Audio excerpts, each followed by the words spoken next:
Hello everyone, welcome to my live stream. And today I'm going to do a few things. I'm continuing with this Treehopper inspired character. But as I spoke about last time, I wanted to show some of the scans that I've been creating using the iPad, because it's a really cool feature. So I've just been going around to various different places here in France and just scanning things, so a lot of medieval stuff. So I thought I'd show some of those things before we get into the sculpting, just 'cause I think it's cool.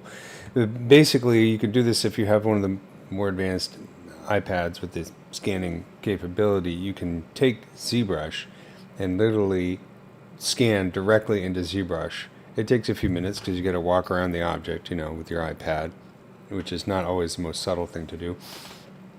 But once you're finished and it's taken enough pictures, it will construct a 3D model and then add the textures. So let me show you a few of these real quick.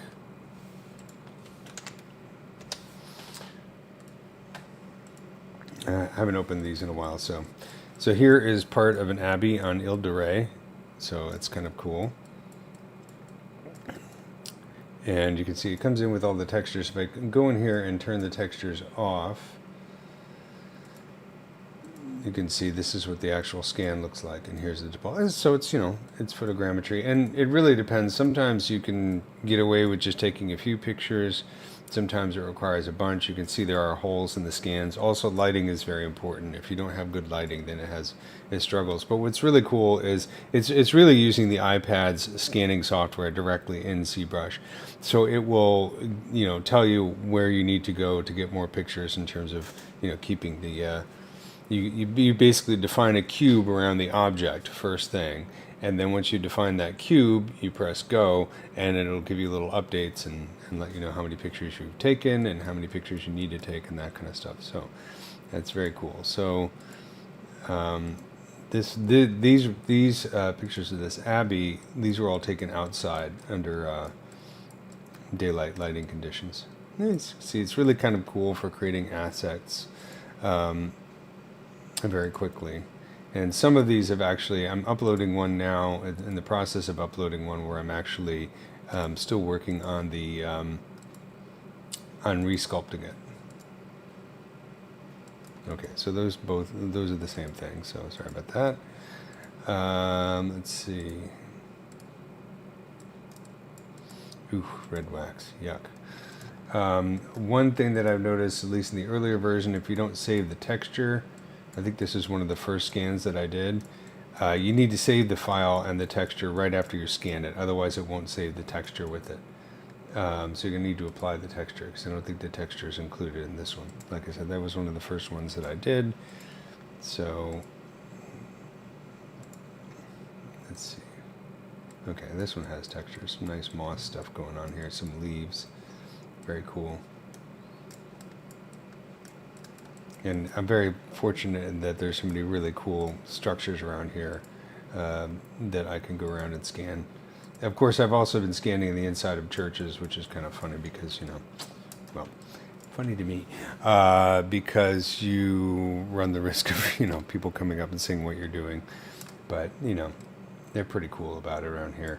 They have had a couple opportunities to actually go into a church completely by ourselves and just walk around and scan various things. This one was very cool. This one I was doing while we were on a guided tour, and I was definitely getting some strange looks from the tour guide.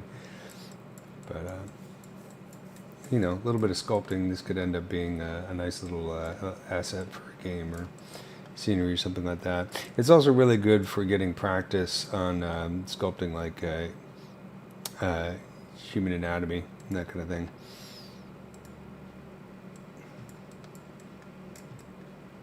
So they're pretty neat.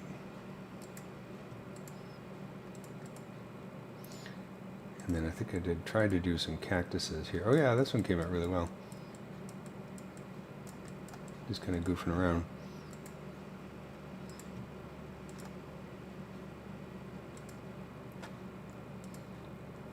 This is part of a castle.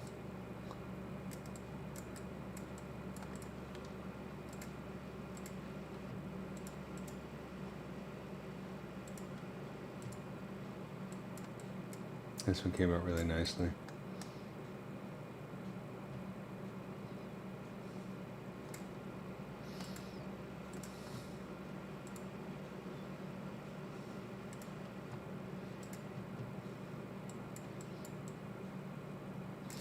This is okay. Obviously some holes in there. It's hard to see exactly what's, once you get it scanned and then it processes, it only takes about, 30 seconds or so to process. And this one is just not very good lighting conditions.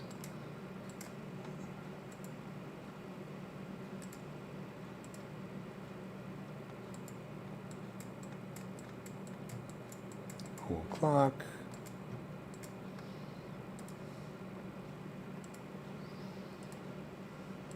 Yeah, this is the interior of a clock tower in a church. Alright, that one's not super useful, but it was fun to try.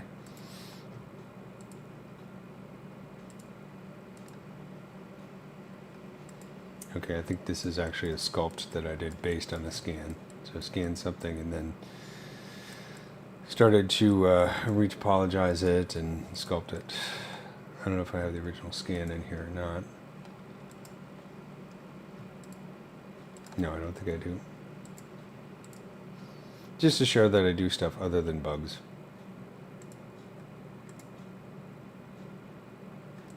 Yeah, that's just continuing to work on that.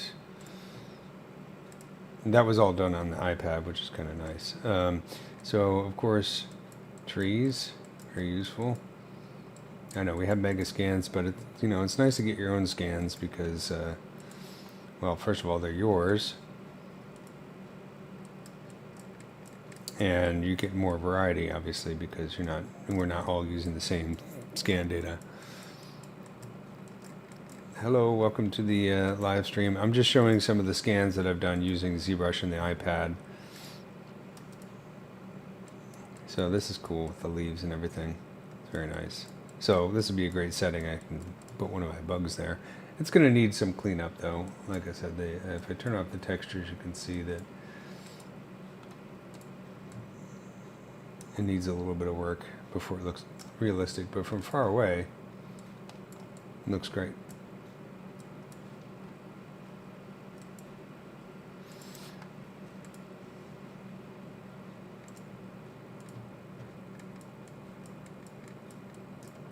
Scanning a bug is a different thing altogether because they tend to move and stuff. But of course, I do have a bunch of, I haven't tried it yet, but I do have a bunch of, dead insects I could try scanning. Transparency is not as bad as you might think. It actually works pretty well, considering. But you need to have a big bug.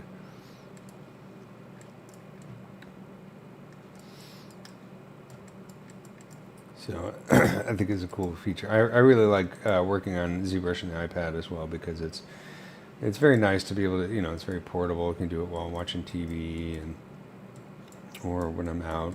This is from a graveyard, so nice and grisly for all the goths out there. Little fallen angel.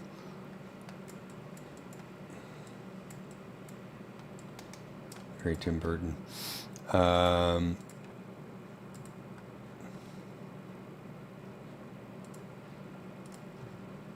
This one came out really well, considering this is in really low light. It's a very weird sculpture. I mean, I don't know. If I saw some kids doing this, I might start to worry. The old feet kissing. It's kind of strange. But whatever you're into, Actually, I shouldn't even say that. That's really weird. I don't know what's up with these Renaissance sculptures. This is a lamp that I got at a brocante. So, so this one did have glass on it, so you can see it kind of scans right through the glass. But you can see it did pick up some of the stuff on the inside, which is kind of cool. And then the rust texture and everything. So I think this is actually one of the first things I tried. Old bricks. This, I think, is actually from a Roman structure.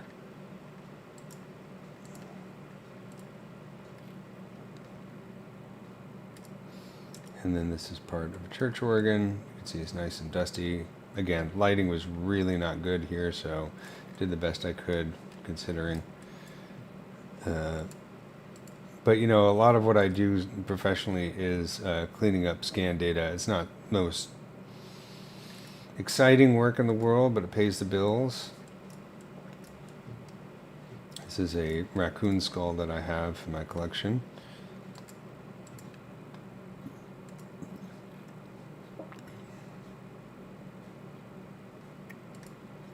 This is another part of, this is from inside a museum. So this is part of a Roman wall. That came out really nicely with the text there and everything.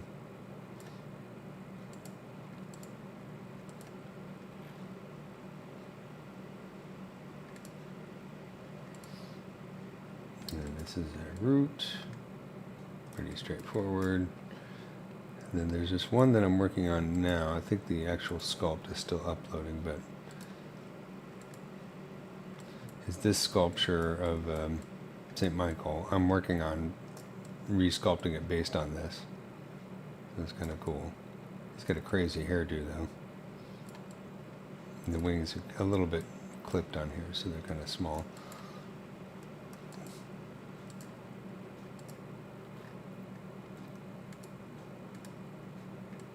And then this is St. Peter from a church again.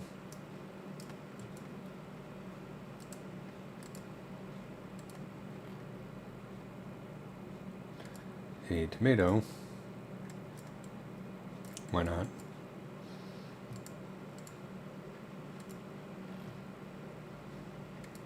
And the tree root. It's the same one as before.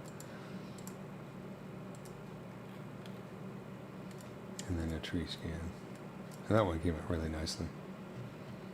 So, very cool feature. Let's see if this... a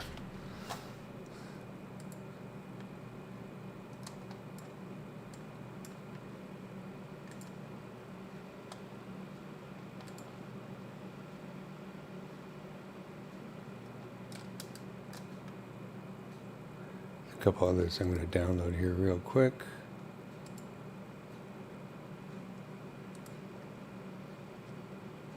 And I'll do some sculpting while those are downloading.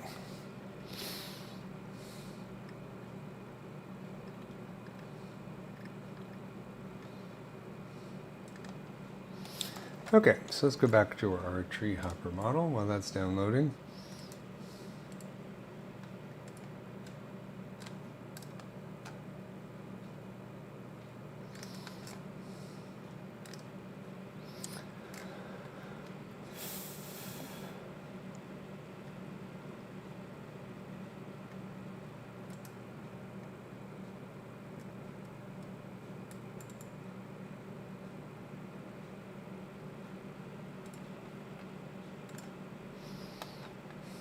Real quick.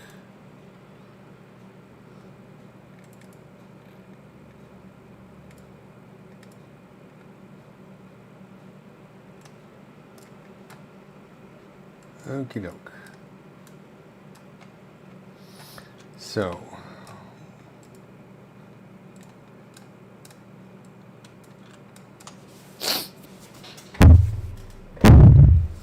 I finished last week. I was working on the feet. So I think maybe it's time to work on the hands a little bit, the arms.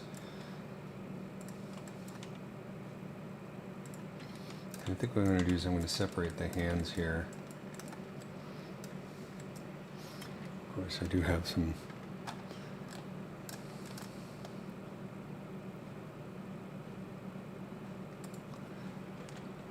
hand reference. This guy right here. Hello.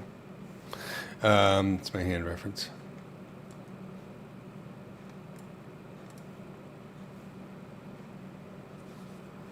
Tiny hand. Okay. So I'm going to Control Shift on this, Control Shift click on this, Control Shift click on this.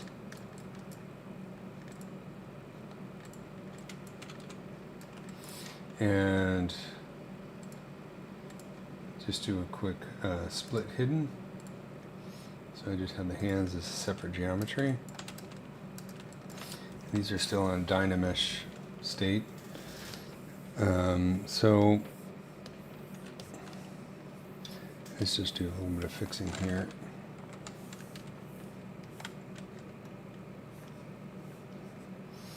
I'm going to keep these somewhat alien-like, so obviously pay attention to human anatomy, but I also want to kind of exaggerate the forms here and make it look a bit more insectoid.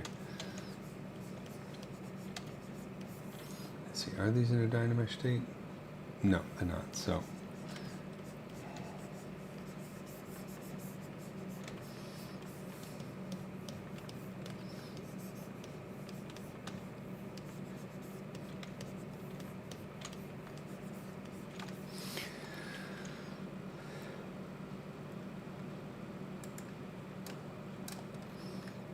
Let's see if we can get some inspiration from our insecty guys here. Go for some kind of like an elongated but bulbous kind of look.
I think what I want to do is, before this turns into a mess, I'm going to set this to move topological and just kind of focus on one finger here, just to see when because I'm making this up as I go along.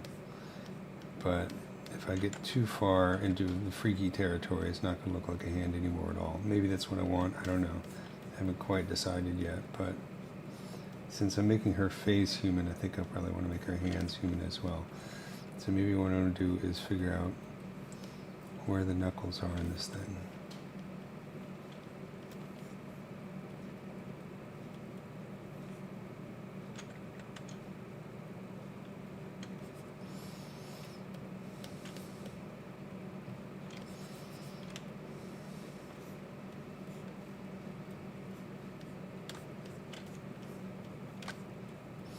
So try and get one finger into a decent shape and then use that as a guide for the other fingers. I'm not going to worry about the proportions of these fingers right now. In fact, what I'm going to do is I'm going to hide them all together.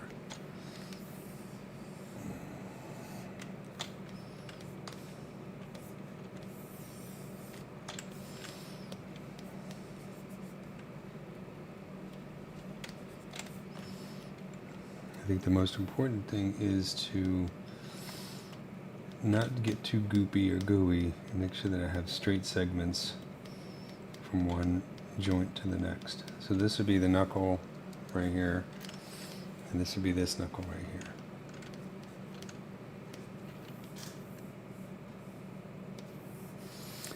Let me go in here and turn on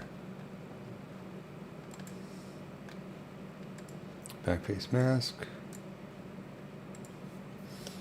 And use the clay brush just to kind of pull this out a little bit and be somewhat exaggerated.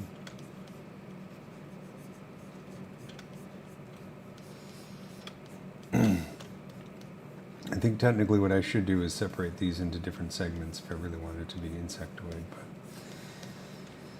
it's a hybrid, so I might imply that later with some details. Right now,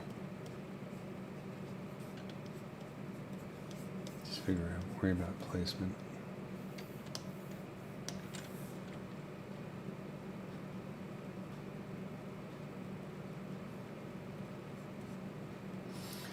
like adding sort of this kind of the fingertip, making it look a little bit more alien. Maybe elongate it because I also want it to look somewhat feminine.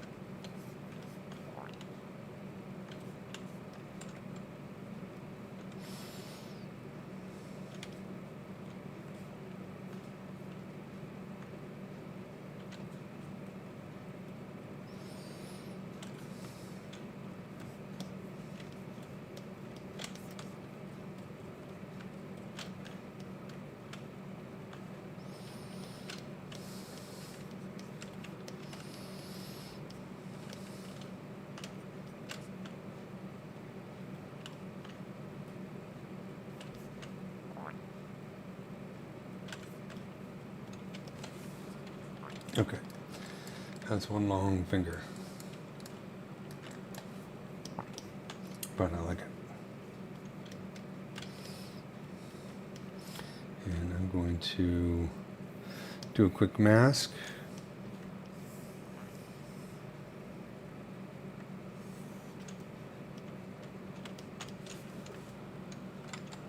Of course, you know, I'm being silly about how I'm masking this. I could just use, let me do it the right way.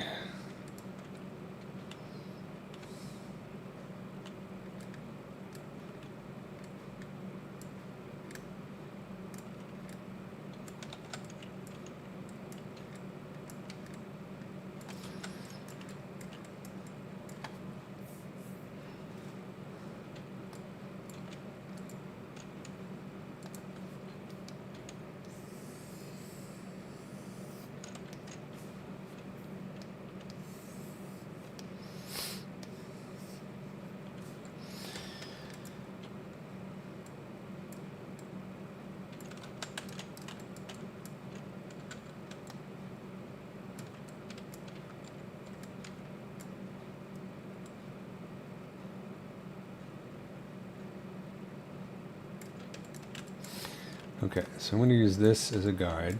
I know it's super long, but I kind of like it that way.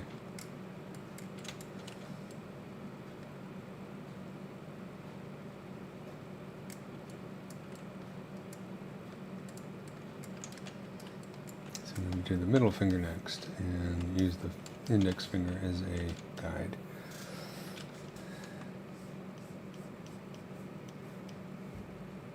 So straighten it out. These guys out of the way.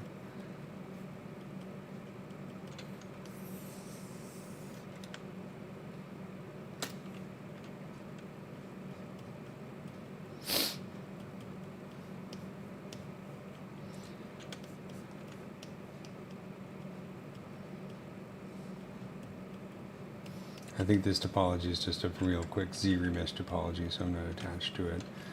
Although it's getting a little bit hard to work with because I'm pulling this out and stretching it. So let's do this. I'm going to work out the proportions of these guys real quick without any details, and then I'll do another ZBrush just as a way to get something that I can a little bit easier to work with.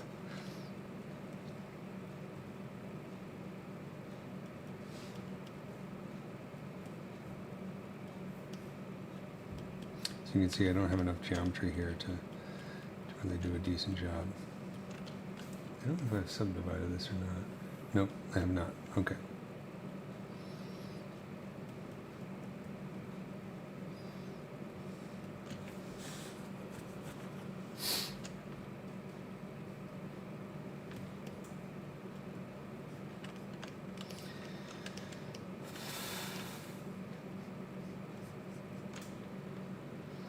I'm going to make the ring finger longer than the index finger, but not as long as the middle finger.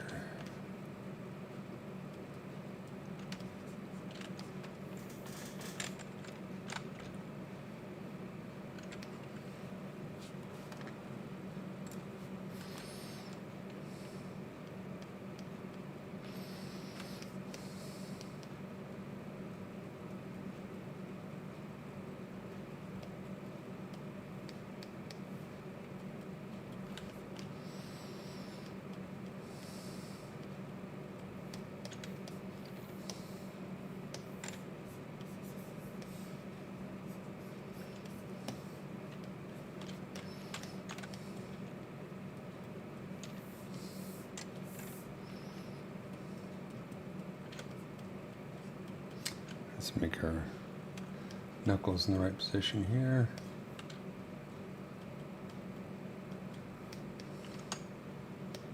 So my hand, my ring finger knuckle is a little bit higher than the index.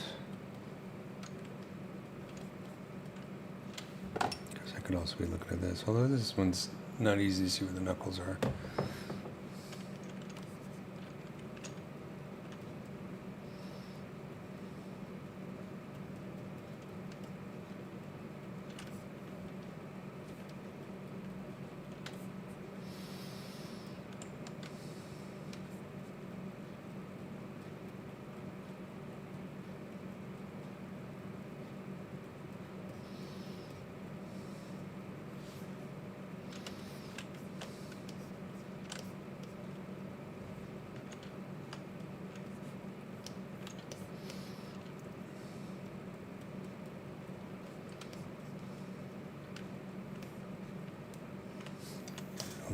Plate.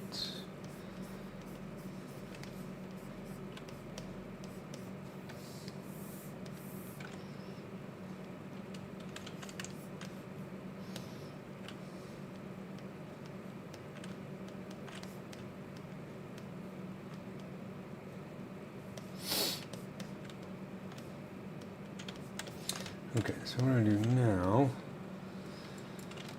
is just a quick Z remesh just to get these stretching under control.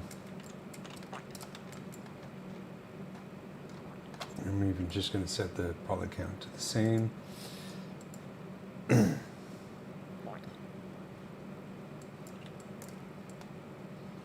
think that'll be a little bit easier to work with.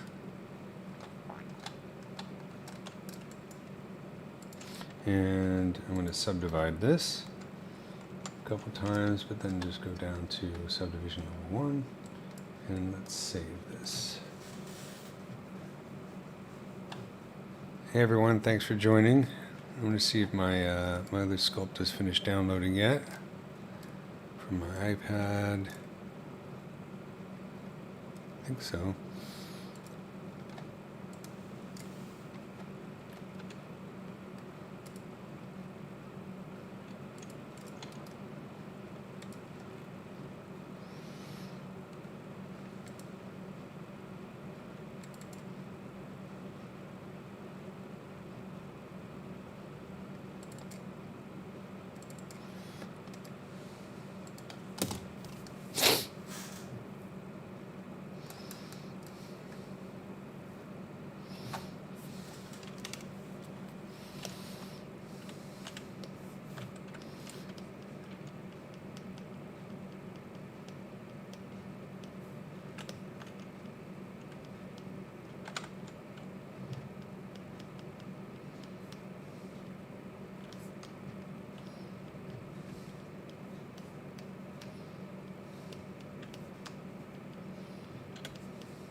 I'm going to save this real quick, and I'll open up something I've been doing in the iPad just based on a scan.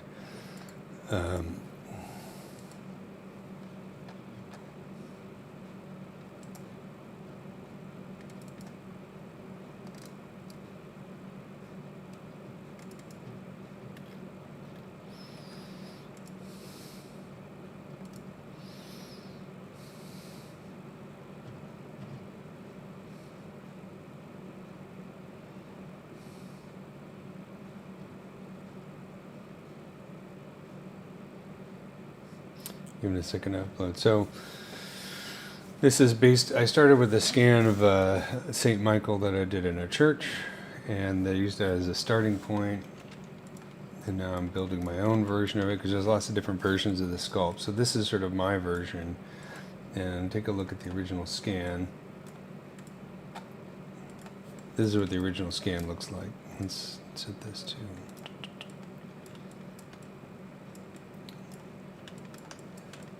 So I think, yeah, this is what I got out of the original scan in the church. So some cool stuff in there. Obviously, I couldn't get the pack, but it's all one piece. Detail is a little bit low detail, especially in the face. And then the forehead looks kind of weird. It's got some crazy hair. And I went around and looked at other sculptures of the same scene. So there's a lot of variety to this one. I'm not sure who did the original sculpt on this, but the way I'm doing it, I changed the face a lot. I'm not super happy with the face right now, but it's better than it was, you know. So, and then the hair, I've just started. I think his hair is a little bit too short here, but I made the wings a lot bigger, and I started to add more detail to the outfit based on some of the other sculpts that I've seen. And then I did a lot of work on the dragon to make it look, you know, based on the original, but also to make it look a little bit more interesting. So give him horns and a little bit more of an expression. And then obviously, you know, chipped it into parts, so I haven't really worked on the legs much. But it's a really cool, you know, and then the arms obviously need a whole lot of work. But it is really cool to be able to scan something like this and use it as a start. And this for me is mainly just an exercise. You know, if it comes out okay, I might try rendering it and putting it in my portfolio. But right now it's mostly something I'm actually sculpting on the iPad while I watch TV, just to get a little bit of anatomy and sculpting practice while I work. Let's turn on perspective so you can see. I think, yeah, his face looks like, I don't know, some weird comic book face. I'll probably work on that a bit more as I go forward. Right now I'm kind of working on the armor. Of course, I'm making the armor bigger and it's making his head look smaller. But if we look at the original, of course, he's got the crazy big hair and the big forehead. And his armor is a little bit not as imposing. Yeah, teeny weeny little face there. It's kind of cool. So, that's scanning.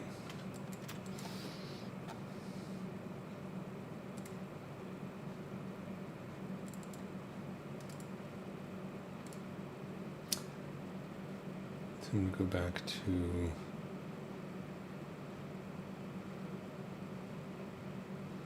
okay. Whoops.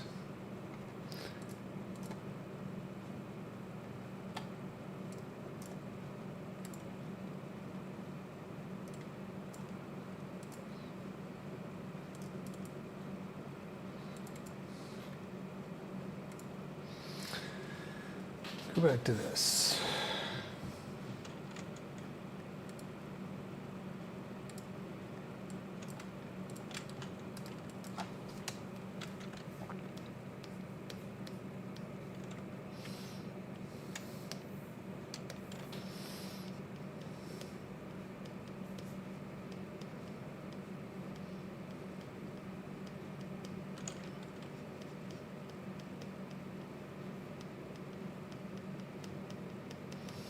I forgot to work on the thumb before doing a ZBrush. That's okay. Do another ZBrush.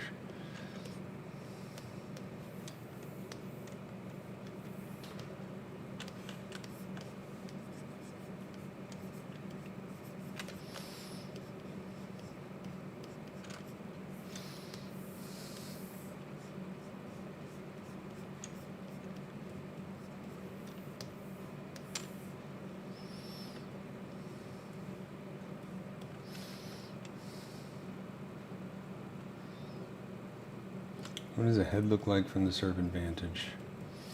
I don't know.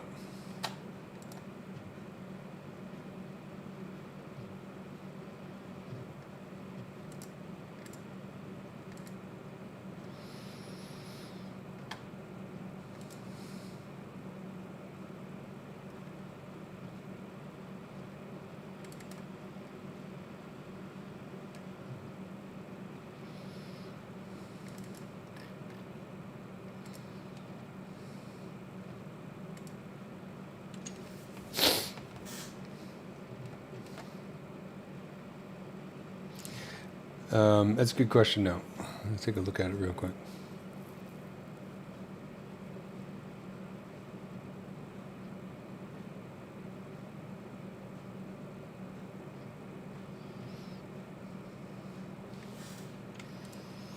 If you look at the original,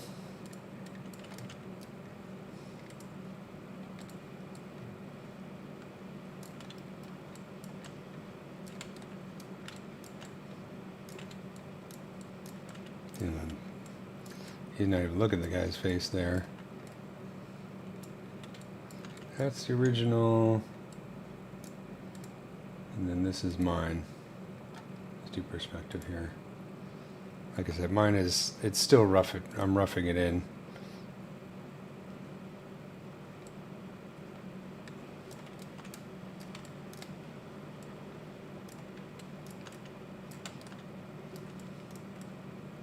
It'd be nice to turn the dragon's head so that they're looking more at each other, I think. Right now the dragon's off. I mean, I guess he's in agony or whatever. I think for this one, it's like, it's, you know, I'm still doing something that is very stylized, you know, trying to keep with the style a bit. The original, he looks kind of like a very sad dog. So I spent some time. This is an important lesson, though, that I learned when I did this. To spend a good hour in this church scanning the original sculpture and all that kind of stuff. And I was very excited about having the scan, and then, you know, the church that we went to was, you know, probably an hour or so from here. Drove back home, started working the sculpture, and then I was like, well, I need to look at the pictures to see the see more reference to the original sculpture. I didn't take any pictures when I scanned this thing. So that's the first lesson. When you're out scanning, make sure you also take an awful lot of pictures. It seems like a really obvious thing to say, but I'm like, oh, now I don't have any pictures. I had to go all the way back there to take some more pictures if I wanted to get something that's accurate. I kind of decided, since this was more of a study than anything else, that I'm just going to kind of use it as a basis of doing my own version. There's a version, we actually went to St. Michael's up near Normandy, and which is this really cool castle in the middle of the ocean, and it was really cool. We went to a gift shop there, and they had a really nice modern sculpture of the same thing, which I'm using also as sort of the inspiration, that I thought was pretty cool. Yeah, I mean, so I'm using that, the pictures I took of that in a gift shop as the basis of doing like the armor and that kind of thing. So this armor right there I've taken from that sculpture, and also this armor right here, and I'll probably take some more on the body. The drapery obviously needs an awful lot of work, and who knows what's going on here. I might get rid of some of this stuff because this doesn't really make a whole lot of sense to me. Or I might move it or something like that. And then the wings need a lot of work, but I think, you know, it's fun. I can kind of understand why in the original, you know, this has such a big head, because this sculpture is actually on the top of the church. So it's seen from like here. That's what it looks like from us standing on the ground. The one that I scanned obviously wasn't the one on the top of the church. It was a replica that was on the inside of the church, but I believe they wanted to exaggerate the perspective so that people on the ground could get a better sense. It's kind of like what, you know, if you look at Michelangelo's David, the proportions don't look right if you look at it as a human size sculpture, but if you look at it as the actual size of the sculpture from down at the bottom, the perspective is really amazing, because it looks much more natural. And I think that's why the head is so big. It looks really weird close up, but from far away it makes a lot more sense. I mean, this guy looks like some kind of Star Trek alien in this size. So anyways, kind of cool.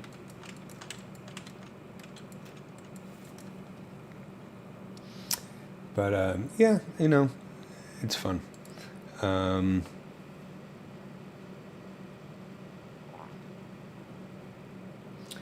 terms of scanning insects, like I said, I might try doing some of the ones that I have in my collection, the bigger ones. Scanning live insects in the forest is a real challenge, so I don't think that's going to happen anytime soon. Unless you can find really slow-moving, the really big beetles, you probably do that. But not fast-moving, not a wasp or something like that. Some of the scans that I've been getting from various scientists are really high quality, but some of them are actually using extremely sophisticated equipment. We'll see as things like AI come in and sort of help us create better scans from photogrammetry. We'll be able to make better scans of insects, and who knows, maybe we'll be out in the field someday scanning live bugs in their natural habitat, which would be kind of cool. And I think also important, not just from a standpoint of we'll look at some insect scans here real quick.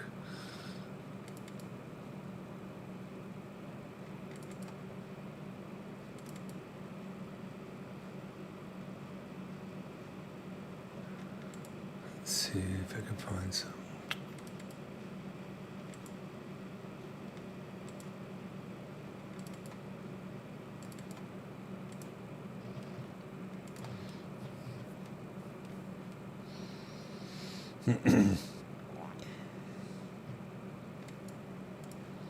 So this is a fly model that I did based on scan data. I did a bunch of these for a German scientist who actually does these really high quality scans. I don't know if I have the actual scan in here though.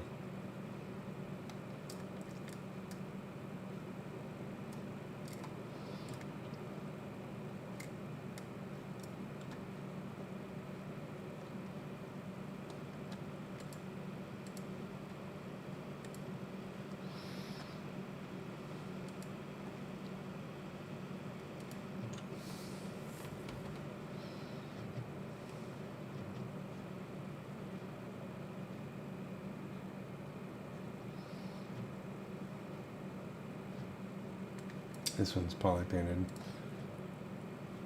the final version.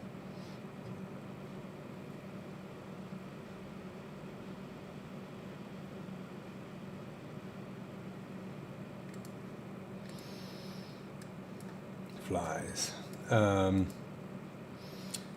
see if I can load the original scan.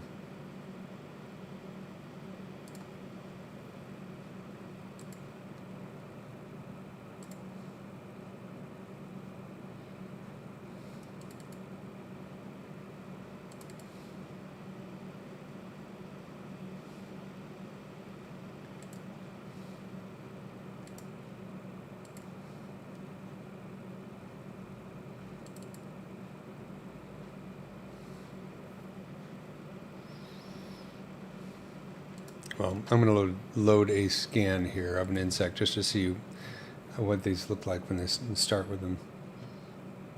This is probably a different insect though because I didn't label my files very well. This is what the original scans of these things often look like. They're all kind of shriveled up, asymmetrical. What's cool is that, is you get the interior anatomy as well. Not that that makes a whole lot of sense visually, but it can be cool for things like wing muscles. So I don't think this is the same bug, but you can kind of see this is what I ended up with after a fair amount of work. So that's kind of cool.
too curvy.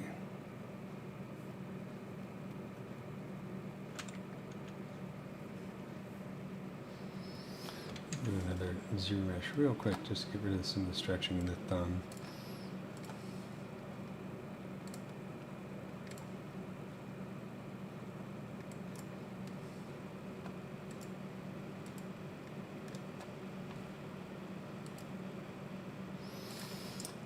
And divide it a few times, and then get the clay tubes going.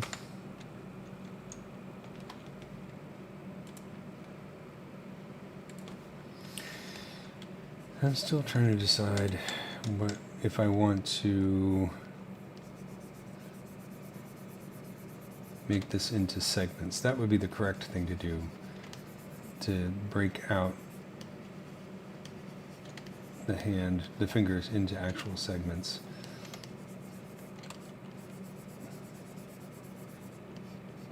If we really want to make this sort of insectoid.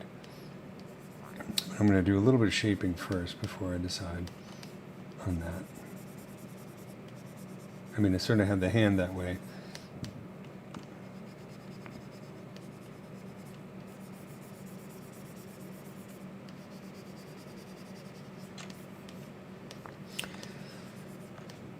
I really enjoy sculpting hands. I really hate sculpting feet. I don't know why. It's just the way. I don't have a problem with feet. Feet don't gross me out or anything like that. Maybe it's just because I don't look at them as much. But being a failed musician, I stared at my hands a lot when I was practicing guitar. So I didn't get very far as a musician, but it certainly helped when I switched over to digital sculpting.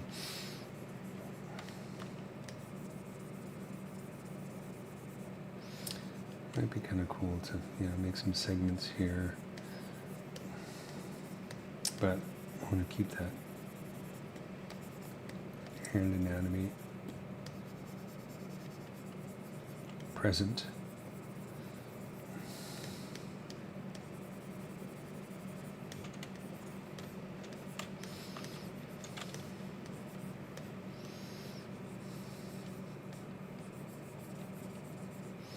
And I'm doing something weird with the segments here.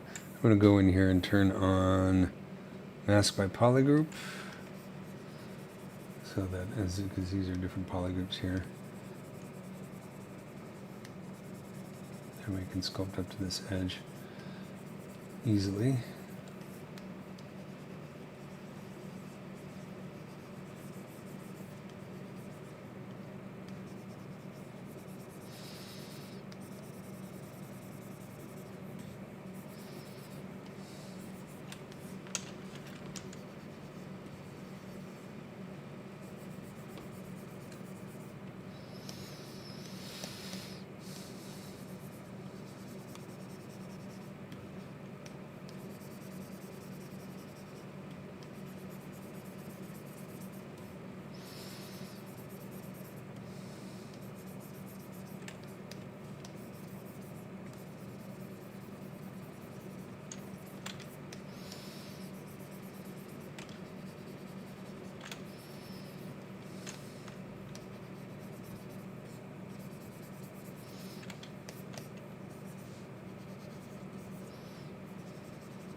Yeah, maybe that's it. I don't know. It's the comment is feet are weird, less posable than hands, which I think I don't know. Maybe there's just something more interesting about the fact that you can get so many different poses and shapes out of hands than you can with feet. But I don't know. Maybe I should just workshop some feet sculpting for a while. I really don't like sculpting shoes and boots and that kind of stuff. Again, I don't really know why. I know a lot of people in motion graphics are always doing shoes for commercials and stuff. I don't really feel like doing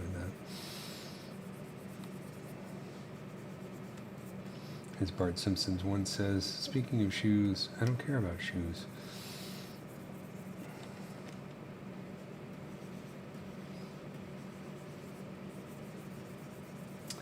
Make sure I haven't lost my way with my knuckles here. I'm getting a little sci-fi with the anatomy, but that's the whole point.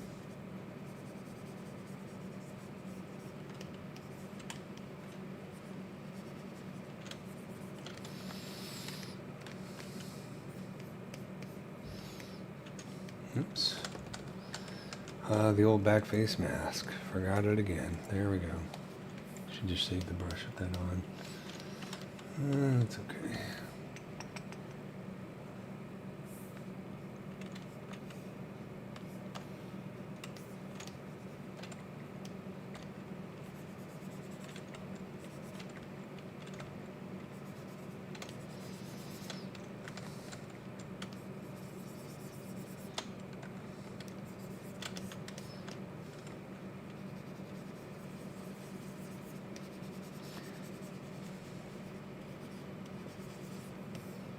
I need to do is save and import my custom interface because all my custom buttons are gone. Again.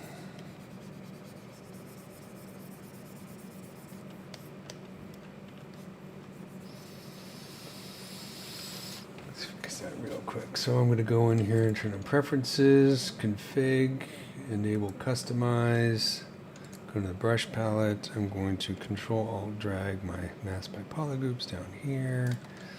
And my back face mask.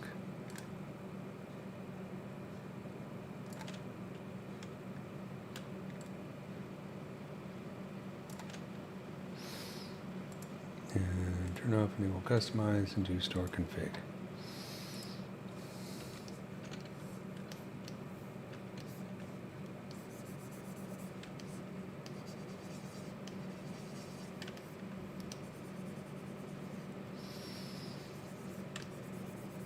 So I like to sculpt the stuff out. You know, once I get the basic shape going, I like to just take the clay tubes brush and just really do a very quick, fast, rough sculpt to get it kind of organic and sort out where the shapes that I want to use, and I'll smooth it and refine it. But I like getting to this kind of state right here. And I think my index finger is a lot wider than my middle finger, so let's see, which do I like better, thin or wide?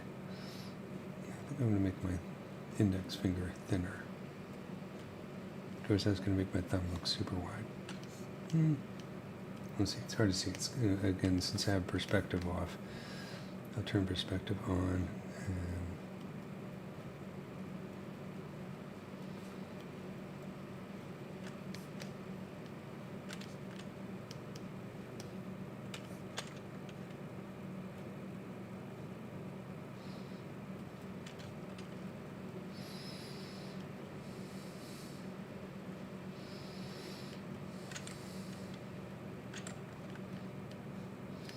Now, speaking of apes and monkeys, chimpanzees freak me out. I can't deal with chimps. I don't know why. They just really bother me. I know everybody loves to sculpt chimps, but I think I have a phobia of chimps. Other monkeys are fine. Other apes are fine. Gorillas, no problem. Instead, for a while, when I was working at the Griffith Observatory and the Planetarium show, which was super fun, one of my favorite projects I've ever done.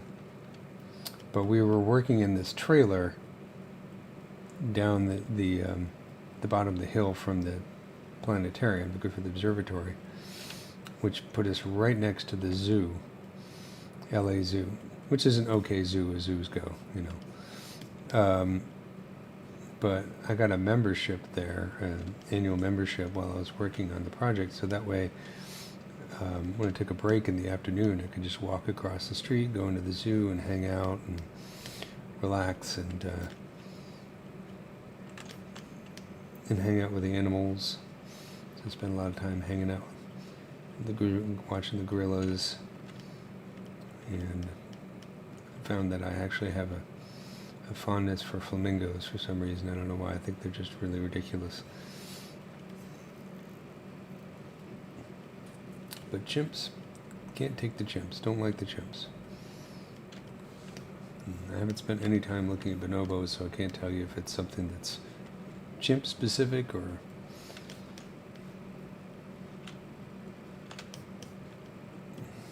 whatever.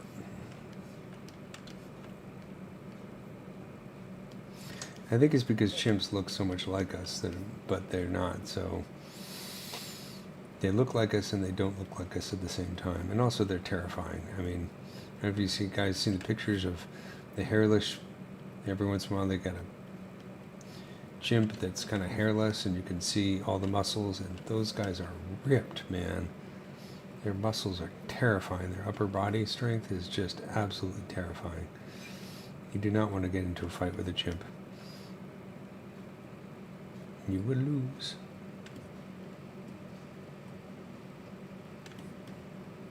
Okay. Gotten a little out of hand there. Oh, sorry, that was a pun. What happened?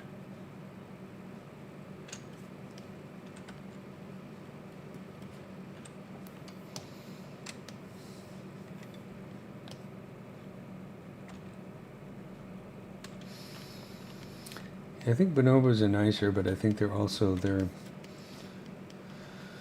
as the English say, very randy. They know how to party. And chimps spend all their time fighting and all this kind of stuff. Bonobos they're all about the love. At least I've heard. I haven't spent any time with them.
So I think I am going to turn these into segments. If I do it literally in geometry, or if I just imply it with details. I think I'm going to do it literally, like I'm going to break these guys up.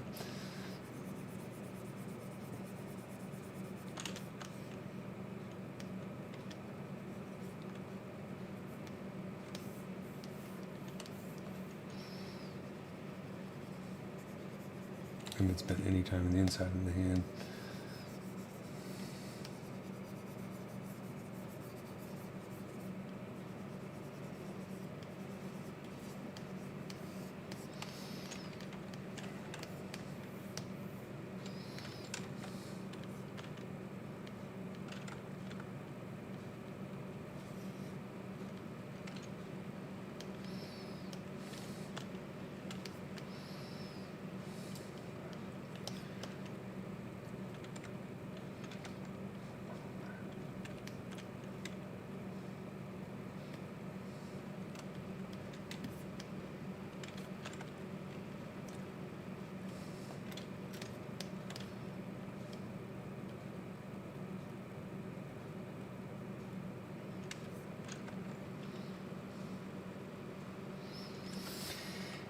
Yeah, fear of chimpanzees might be one of those primal fears like snakes and spiders. Yeah.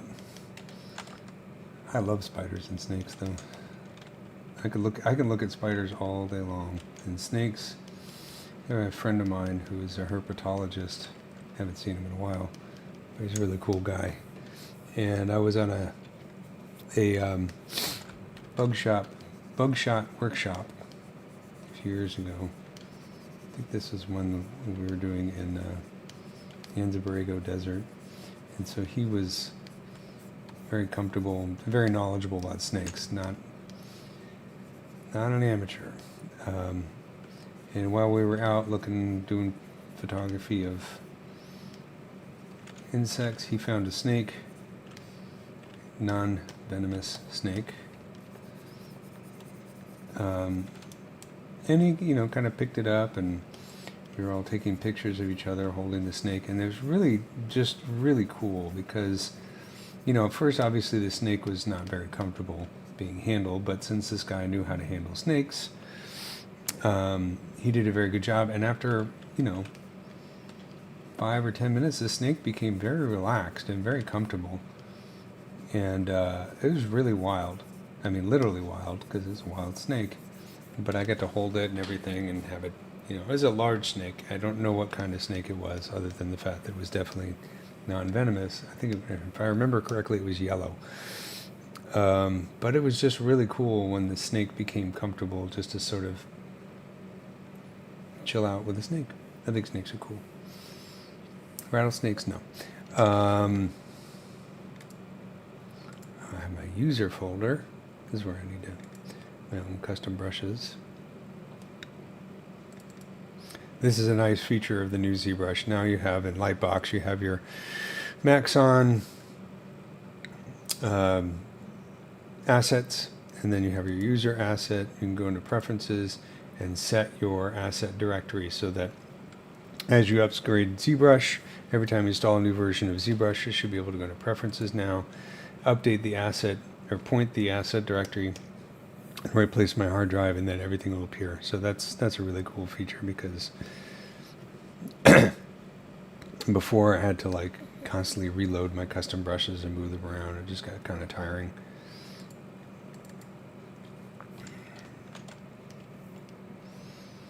So what I'm going to do is, I think I'm going to worry about this. I know it's very rough at the moment, but that's okay. So I'm going to break this into sections.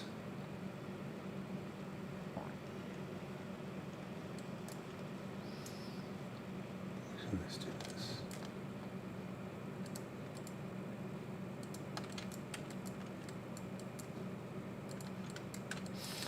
I'm going to create polygroups for each of the segments, and then do a Dynamesh with polygroups on, and then I'll automatically break it into segments. So I'm going to do this like this.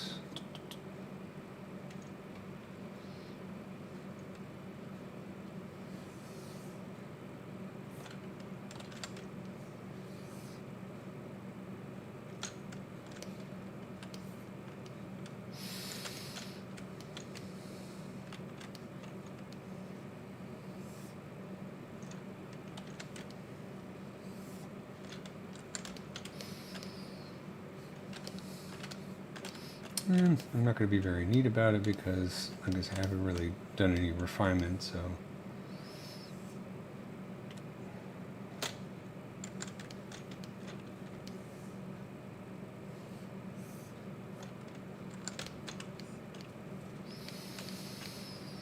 I think I'm missing a segment on my pinky, right? So I got my knuckle. Ah.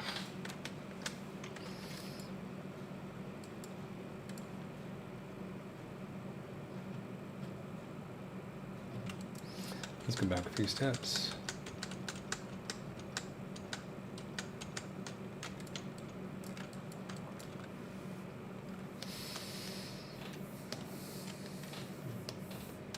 I was getting a little bit ahead of myself there.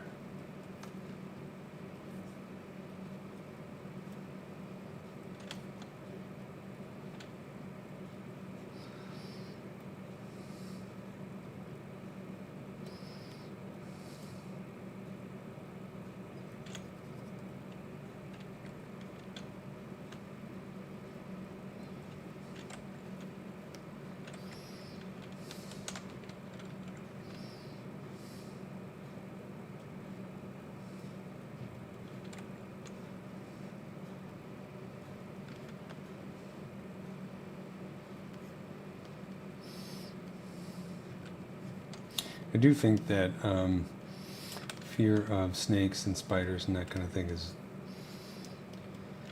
I don't make fun of people with arachnophobia because I do think it's a fairly natural thing. It makes sense to have the sort of innate fear of those kinds of things. So I never fault anybody for having a fear of spiders. Some people have it, some people don't. I don't have. I mean, if a giant spider is crawling on my arm or something like that, yeah, I will definitely kind of get startled and freaked out. But if it's a little jumping spider or something like that, that doesn't bother me.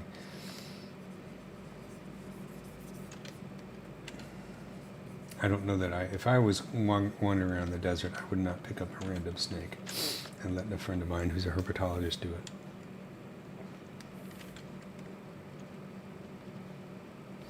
I did go on, when I was on one bug shot, I think it was in Austin, Texas, we actually went out looking for brown recluse spiders, which, by the way, are hard to find because, you know, as the name suggests, they're recluse.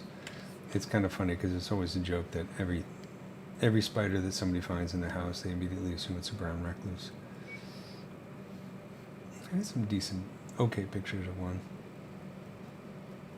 They're not the prettiest spiders in the world. They're not super ugly either. They're just kind of there.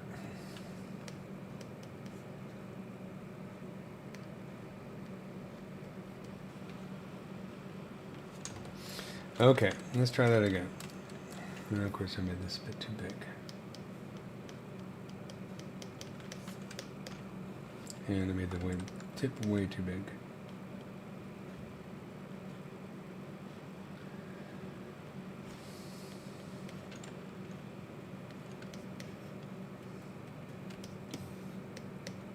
Okay, let's try again.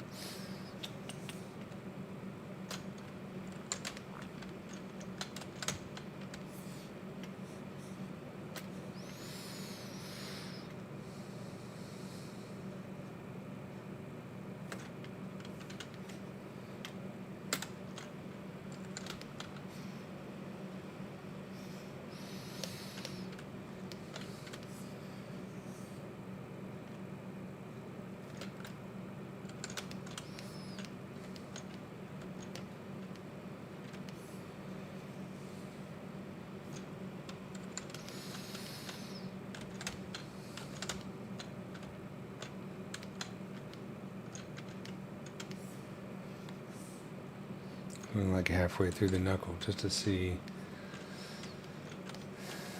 Obviously these things are always in a state where they can be changed.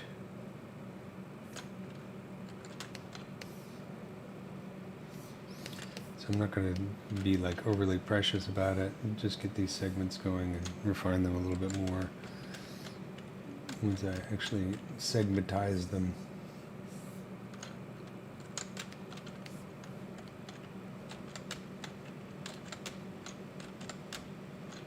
By the way, the reason it's doing that is because I'm using the Select Lasso. It's a feature, not a bug. The Select Lasso, if I hold Control and Shift, and I Control Shift click on an edge, it'll hide that edge loop, which is actually a really great feature. But sometimes when you're trying to just bring back, let's say I wanted to unhide everything, you Control Shift click on this, and if you accidentally click on an edge, instead of unhiding it, what it does is it hides that edge. So that can get a little frustrating. So you can switch back to Select Rect, and that will stop happening.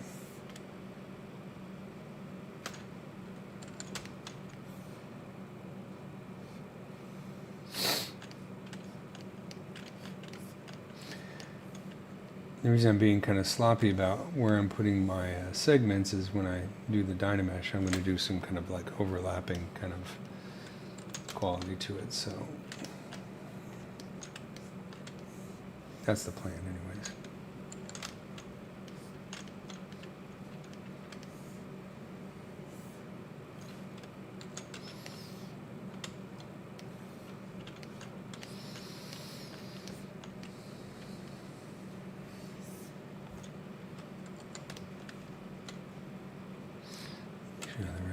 knuckles here.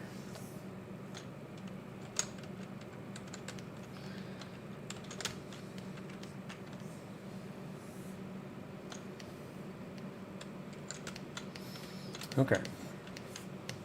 Let's save this real quick.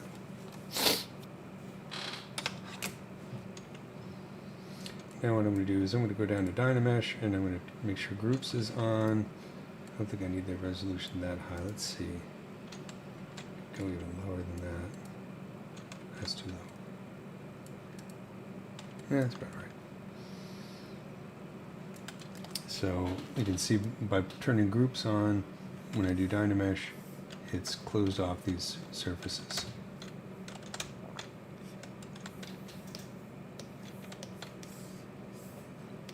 Right, like that.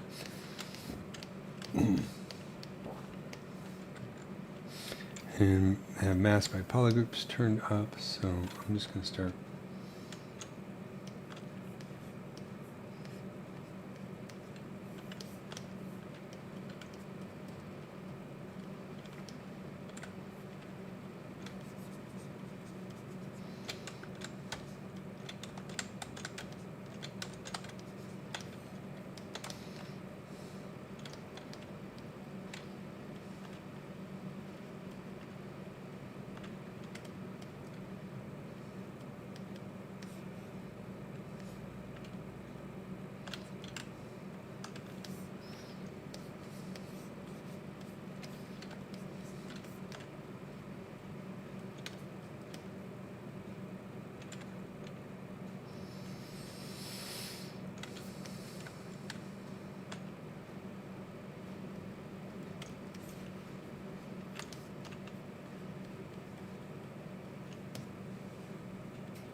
This is sort of my thinking.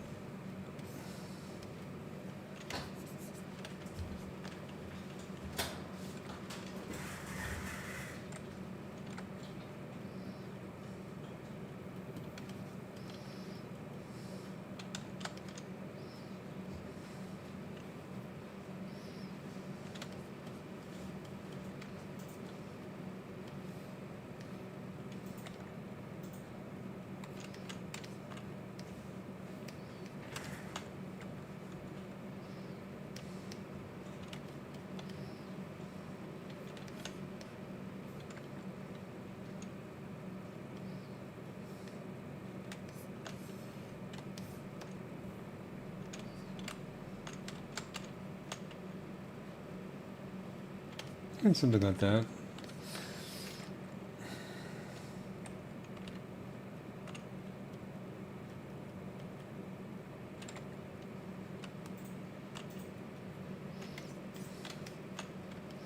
Just to make it a little bit more interesting and insectoid.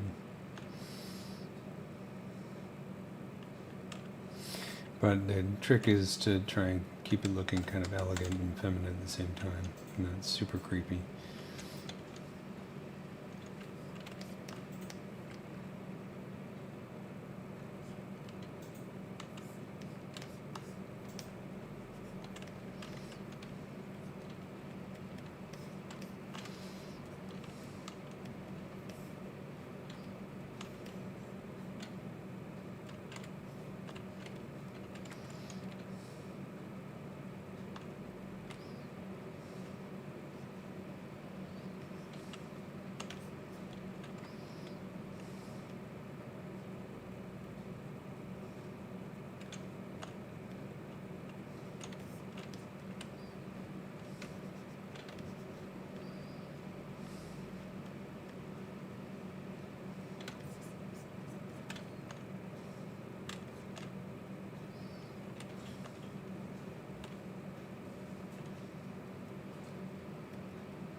fix that a little bit better, more later, I think.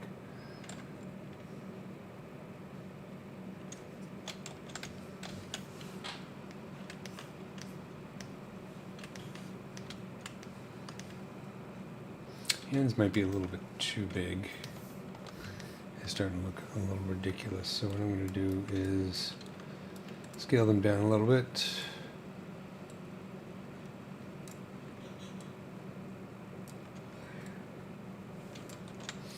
And turn on local symmetry.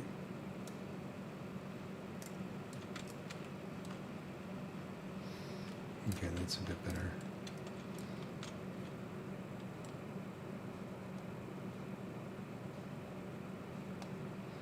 There's tendency things get, at least when I sculpt, things start to get gradually bigger and bigger, so every once in a while I have to recalibrate, especially if I'm using the solo button, or solo feature I should say. Okay, let's get this guy.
Do a quick ZBrush. I'm just going to do a ZBrush in a slightly higher resolution, I think.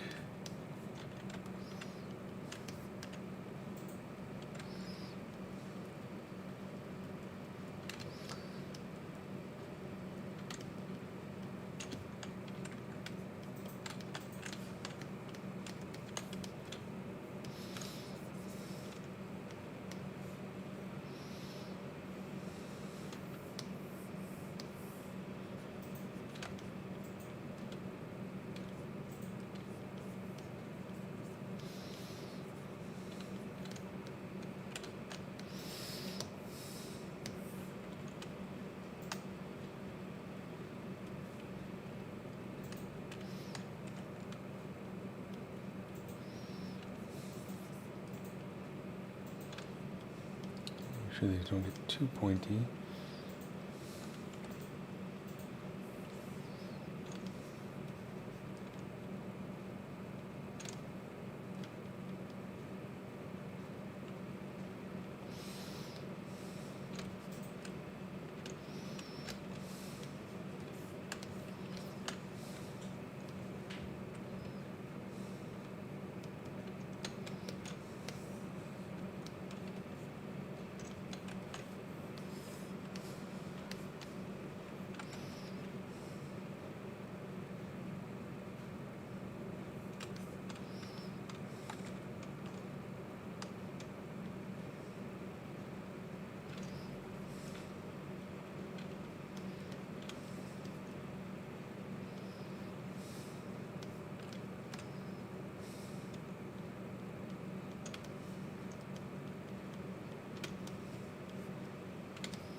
Kind of skeleton. That's alright.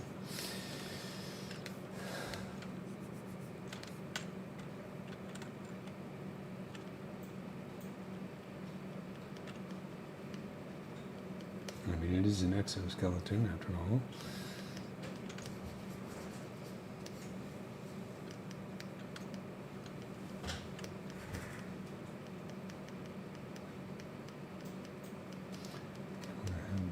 More at an angle like this.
Let's save this.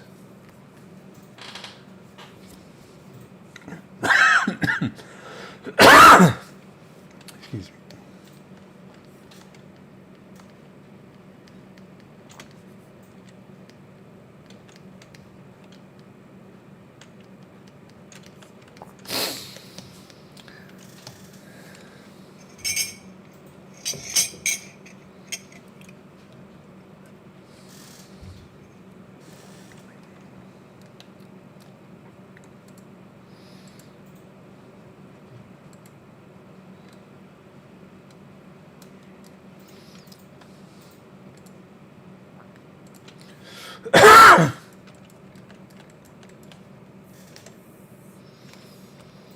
I'm going to do a quick ZBrush again and start refining this a bit more. Just want to add a little bit of directionality here to the segments.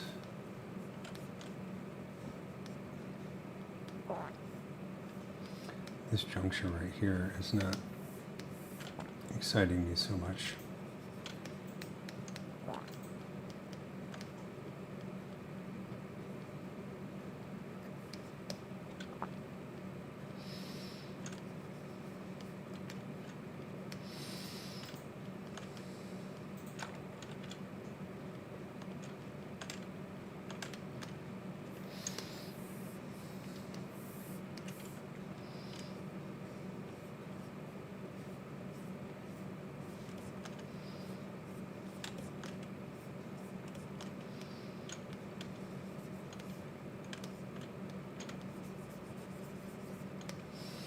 Okay, so let's do a ZBrush.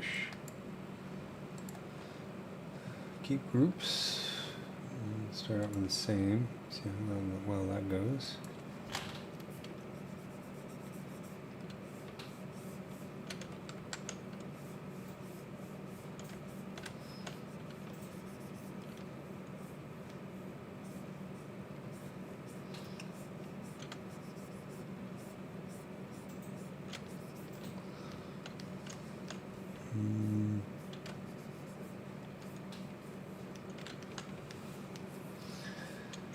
ZBrush.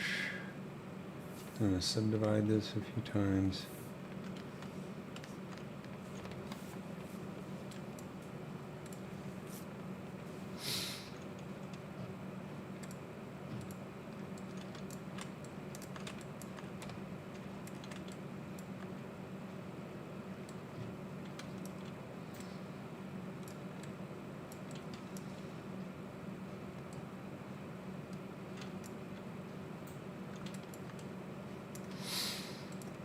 thing that has me concerned. Let's take a look at body without the wings.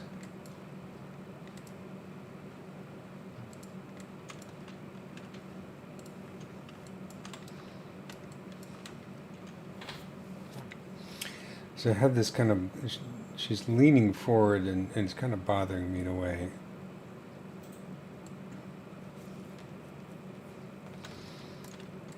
It's more noticeable from the front. She looks a little bit hunched over from the front. And I think it's because I don't have a very solid plumb line going. If I was drawing a line straight all the way down, it really should be going through the heels here.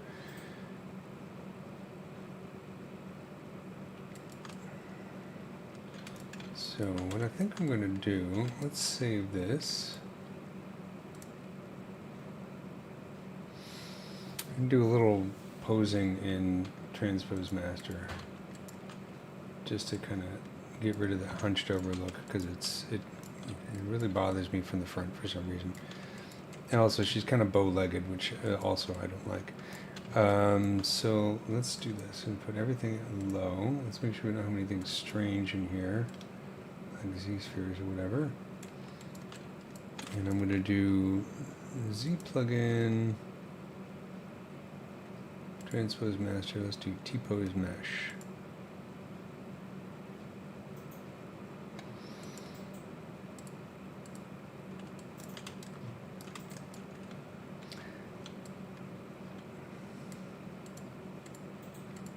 I'm going to hide the wings again.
It's hard to sculpt on something if something's like really bothering you or bothering me.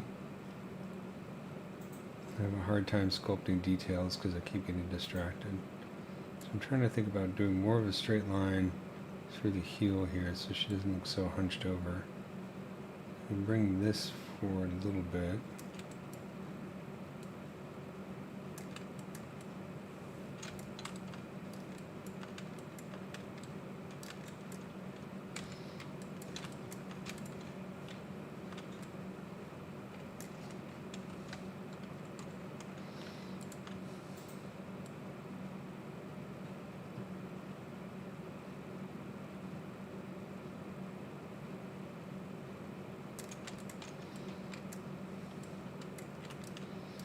Helps a little bit.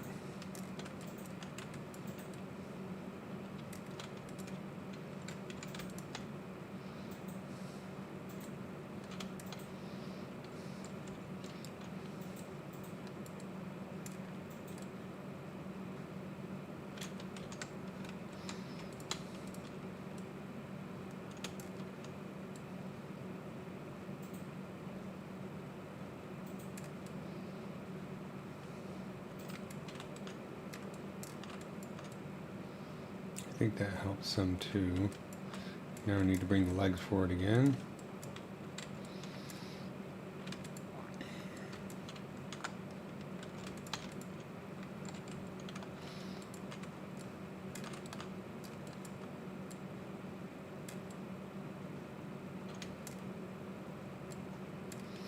I can kind of sculpt around it.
now she's got a little boring.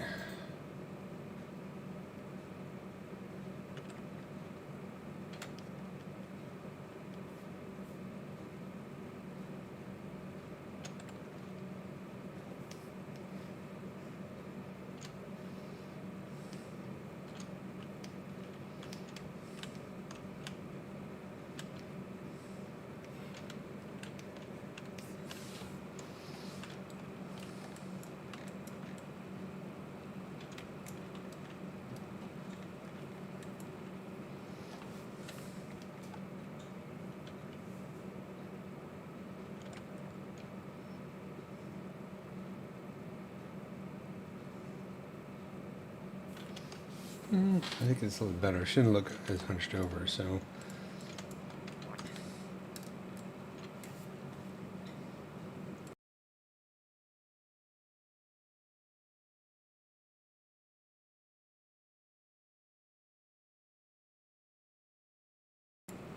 Pardon me for the sneeze. Okay, I think that's a little bit better. So let's send that back. Depose this up T.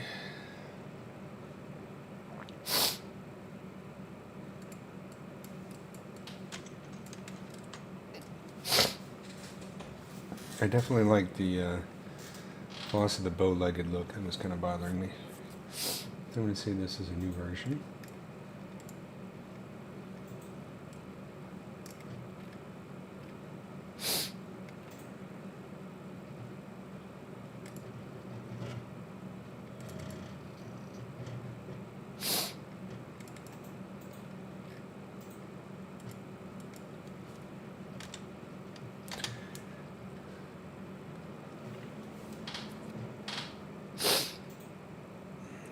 For just a second, I'm going to turn off my camera for a moment.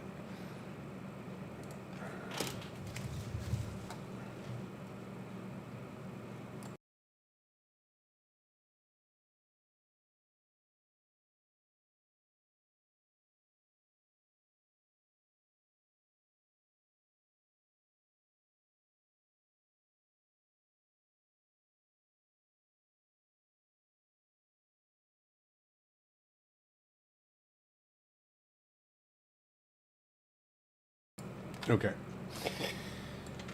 Let's see. So I guess speaking of the torso, maybe I should play with that a little bit. I'm going to leave the hands alone for a bit and sort of digest where they are. Kind of feel like this wrist might be too long now. But I'm going to leave it alone and work on the torso a little bit. Let's get some nice reference in here.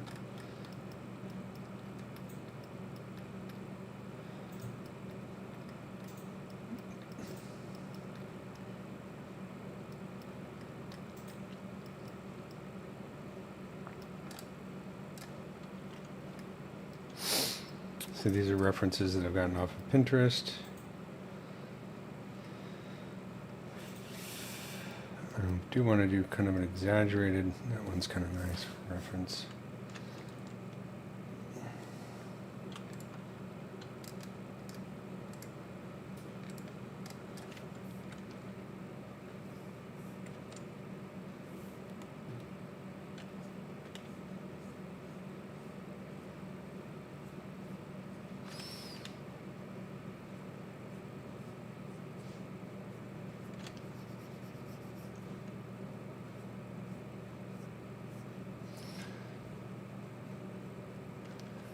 What I'll do is I'll bring this down a little bit. Oops.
Thought about adding some kind of gown or something like that, like a more of a dress. I'm still undecided about that.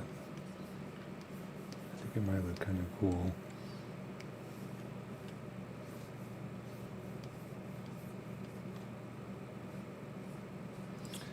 I don't want to break up the silhouette too much, but I think focusing first on just getting this looking a little bit better is probably a better way to go, and then I'll maybe think about adding a gown.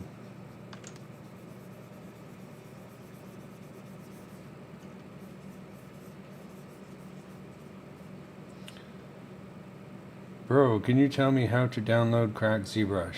No, I can't. This is the freaking Maxon channel, man. Seriously? You can rent a license for ZBrush by the month. Wandering into Best Buy is like, what's the best way to break in here at night? Can you help me give me the codes to the locks? No.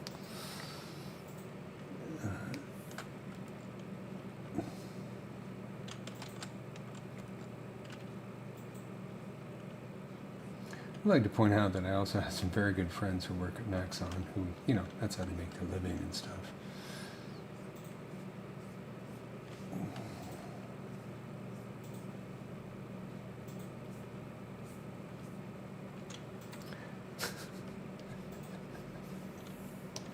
I'm going to be honest, I actually don't know where to get cracked software because all my software is legal. Sorry, I'm a professional.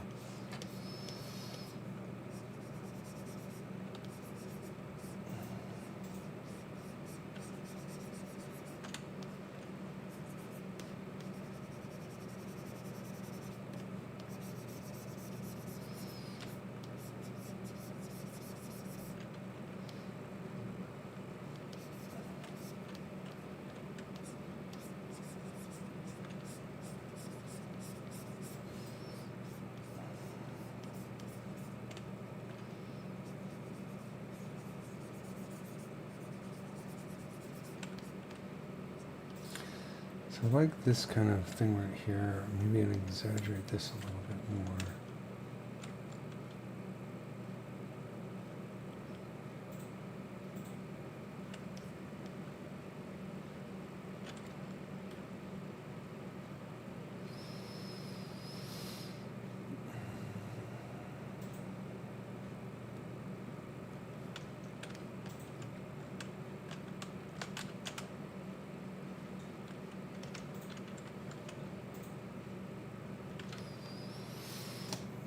My human anatomy knowledge is okay. It always needs improvement. Hopefully I'm not making anybody cringe by what I'm doing here.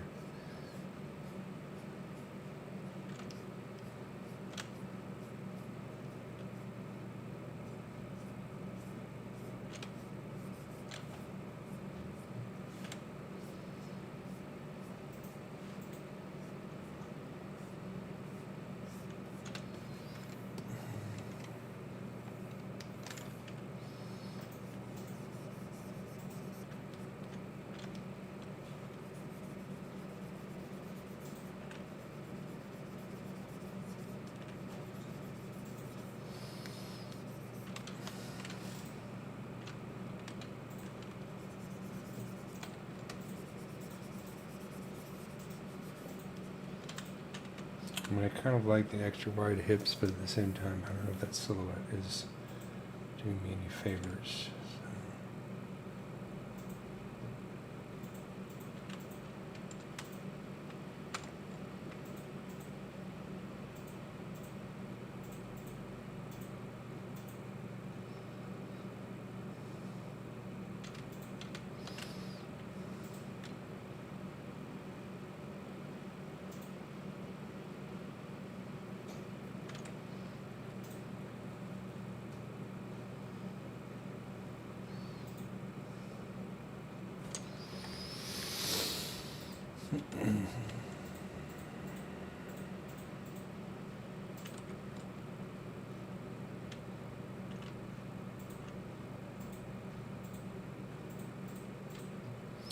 I'm kind of pushing in the hips a little bit and pulling out the ribs. Because honestly, we want to have, if we look at the tangents right here, the edge of the rib is outside of the edge of the hip, right? If we draw a straight line down there, and what I've got is not correct, but I am doing an alien, so I know what John Brown would say. He'd say, stick the proportions even if you're doing an alien. But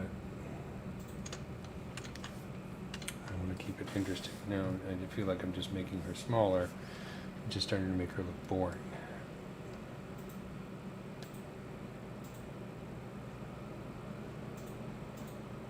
Like, I don't think this is an improvement.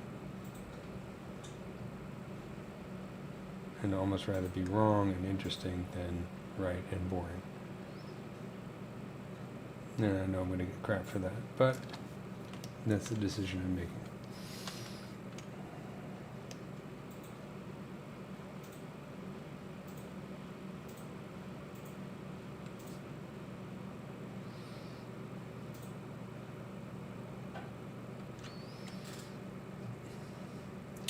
You know, you could just use Blender if you don't have any money. It is free and it has sculpting tools. It's not as good as ZBrush, but you can do some good stuff with it.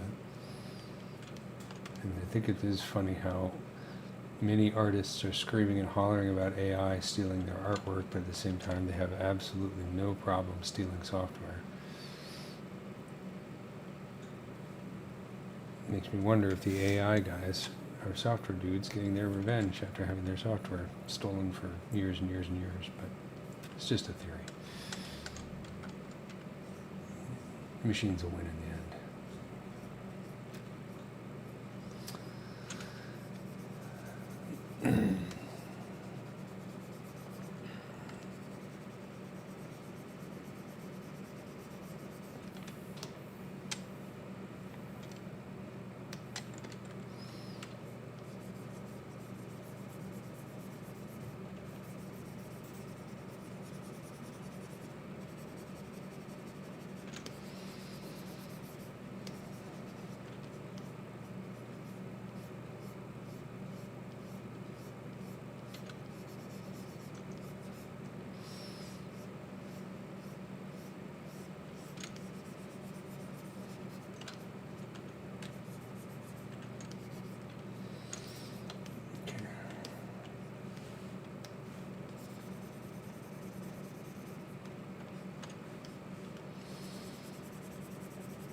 I'm going to store this in history, and then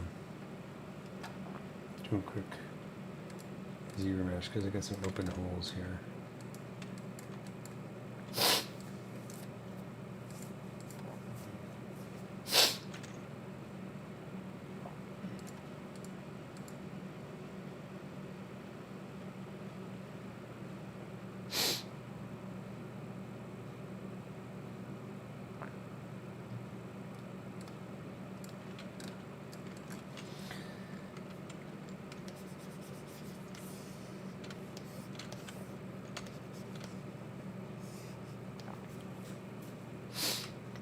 I'm going to fix this real quick.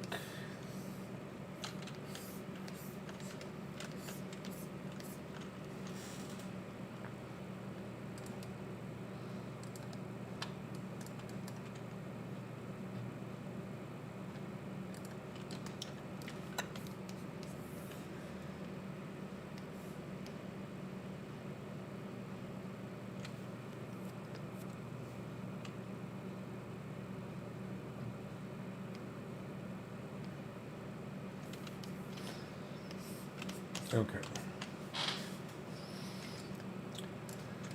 This thing, ZBrush for sculpting, it is not bad. It's gotten a lot better than it used to be, so I like to use it when I'm working on this stage right here. I'm just trying to work out the anatomy, so I'm going to project history to bring back what I had before in this new topology. The other thing I like to do every once in a while is hit the clay polish just to tighten things up a little bit. Just remember to clear the mask afterwards.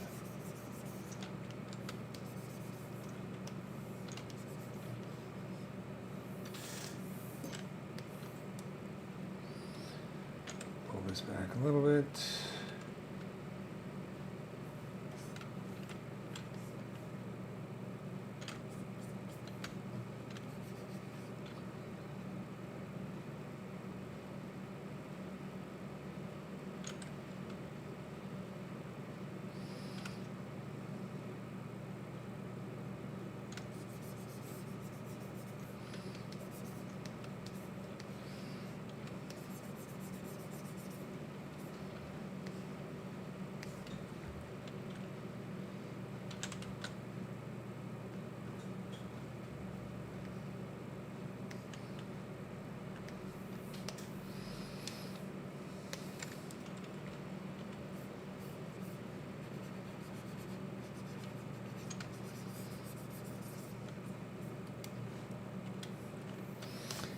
Maybe her gown might help me get away from this sort of bare butt kind of look that I've got going.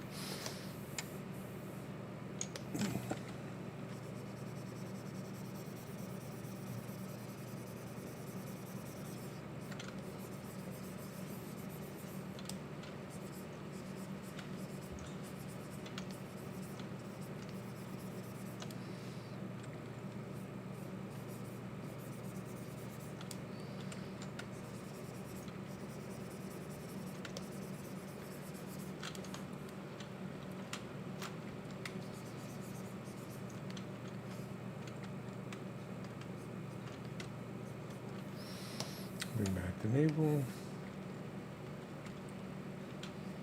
She's probably not mammalian. It's a fashion choice, I think.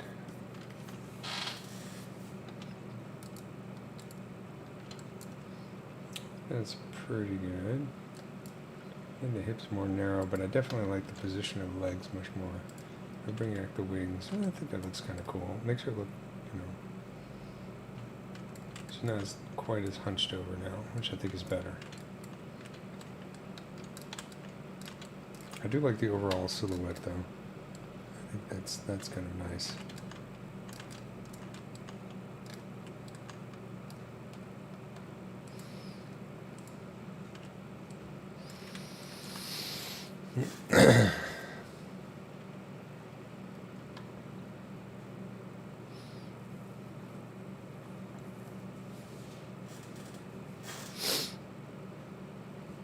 If I do give her a gown, though, it's gonna wreck that silhouette. I don't know. So I don't think I'll do it. I think what I might do is maybe I'll have something kind of hanging down from her wings, just kind of imply like a gown that goes all the way to the floor. I don't know. That might be cool. I don't think I'm gonna worry about that later. Plenty of other interesting parts to work on, but I think it's getting there. It's looking a little bit better. Let's see, did I mess up the boobs? Probably.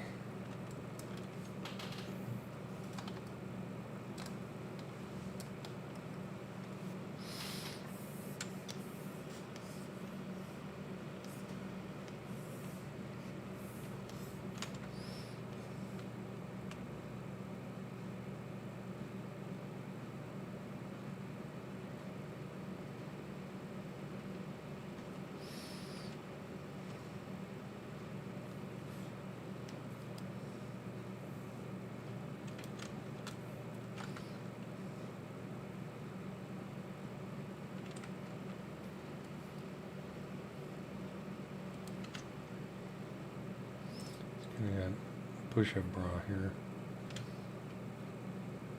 Again, maybe it's a fashion choice.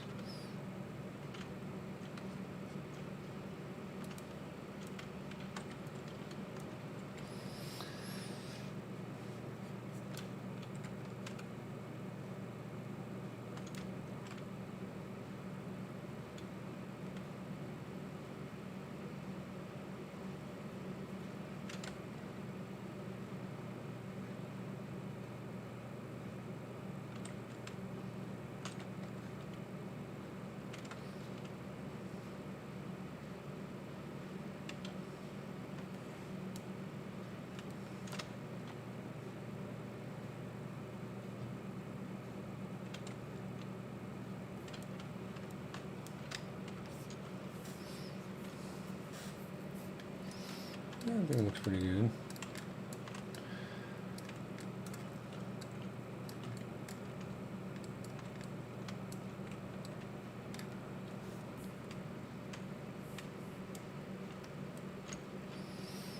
And think about shaping these arms a little bit,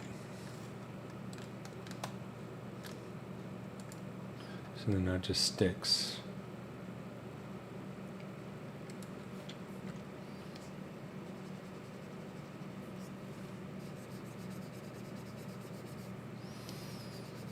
And this is where the point where we're going to have a conflict between bug anatomy and human anatomy.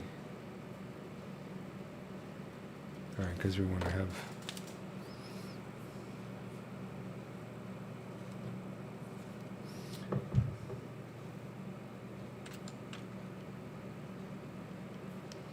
I think we can apply a little bit just by doing a little bit of musculature here.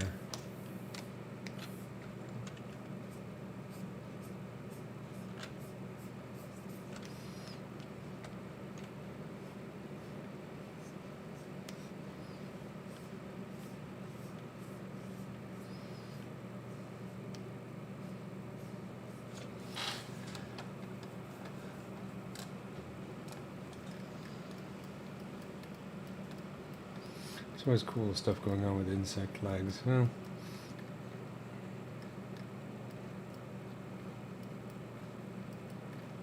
this kind of stuff is always fun. These types of details.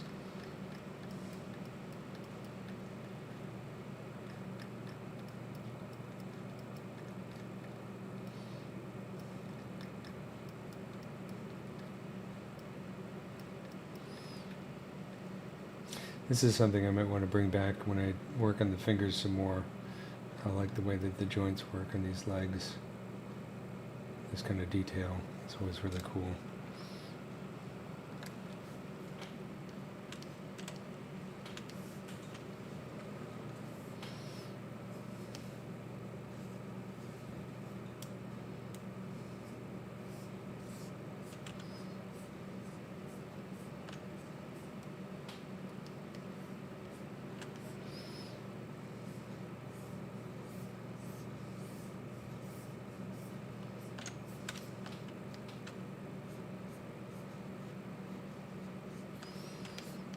Probably want to be careful about having this too far down into the elbow, because then the arm won't be able to bend.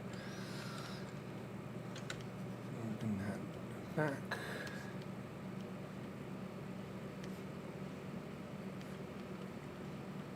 Maybe bring it over like this. Makes a little bit more sense.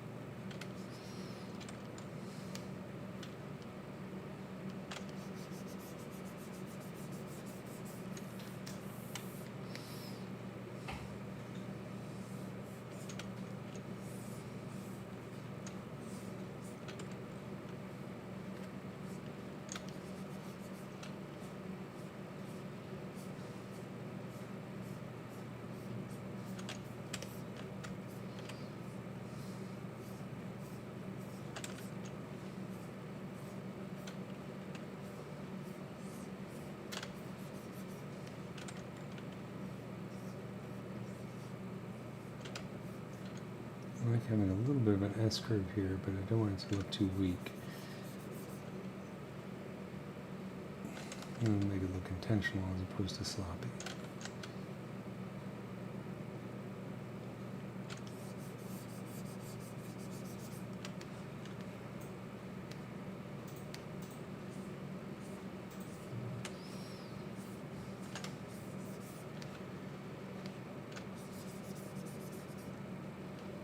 This is kind of exaggerated, but I kind of like it. We can kind of do a little bit of an elbow type deal back here.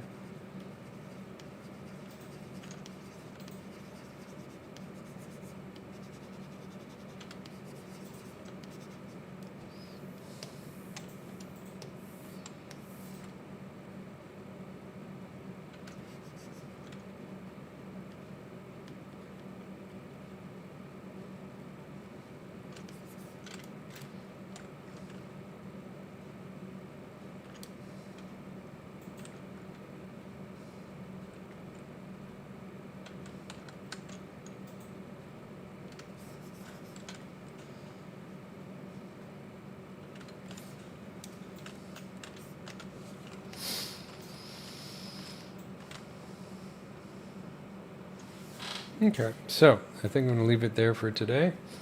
So thanks for tuning in. I hope you enjoyed the